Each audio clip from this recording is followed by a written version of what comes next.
कुंभमेळा आपल्याला सर्वसमावेशक प्रगती, अध्यात्माचं तंत्र आणि सांस्कृतिक विश्वास देतो, अशा शब्दात अदानी समूहाचे सर्वेसर्वा गौतम अदानींनी लिंक्डइनवरील पोस्टच्या माध्यमातून आपल्या भावना व्यक्त केल्यात। वसुधैव कुटुंबकम ही संकल्पना प्रत्यक्षात राबवताना कुंभमेळा भारताच्या आध्यात्मिक ताकदीची ग्वाही देतो।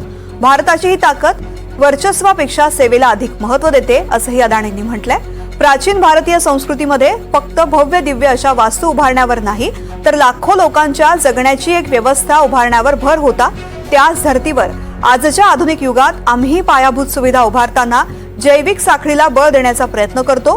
कुंभमेळा हा शतकानुशतकं टिकणारं चैतन्य आपल्याला बहाल करत असल्याचंही अदानींनी म्हटलंय। हार्वर्ड बिझनेस स्कूलनं सुद्धा कुंभमेळ्याच्या व्यवस्थापनाची प्रशंसा केली आहे। दर 12 वर्षांनी येणाऱ्या या मेळाव्यासाठी गंगा, यमुना आणि सरस्वती या पवित्र नद्यांच्या संगमाच्या काठावरती एक तात्पुरतं शहर उभारलं जातं। त्याचा आकार न्यूयॉर्क शहरापेक्षा मोठा असतो। हे शहर उभारताना कोणतंही पॉवर पॉइंट प्रेझेंटेशन नसतं किंवा बोर्ड मीटिंग्सही नसतात। तरीही फक्त शतकानुशतकाच्या सातत्यपूर्ण कौशल्यातून हे शहर उभं राहतं।